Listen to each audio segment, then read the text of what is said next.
Paano ang kung wala isingit na naman ang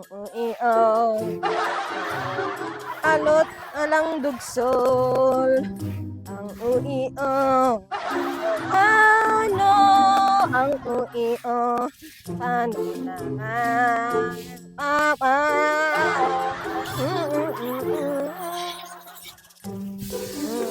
Uy, ang lakas ng tama mo ah. Kumakanta ka lang, tsaka nagwawalis, nakabag ka pa. Pre, pinaninindigan ko na yung kayabangan ko kahit lubog na ako sa utang. Ano ka ba? Bago to, no? At hindi lang basta bag to. May laman pa to. Tignan mo naman, oh. Tignan mo. Patingin nga, marami bang pera dyan? Uy, iPhone yung cellphone mo ah. Patingin naman. Ka na, ano ka ba? Eto, iPhone Pro Max. Mahilo ka sa inggit. Alam mo ba kung paano ko nabili to?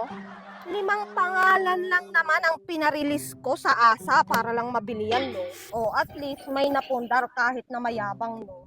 May iPhone ka nga at saka bag, gutom ka naman. Ang kayabangan mo, hindi mo man lang mailugar. Basta lang talaga mapanindigan ang kayabangan. Pakas na nga. Buti pa nga, binabasag mo yung trip ko eh.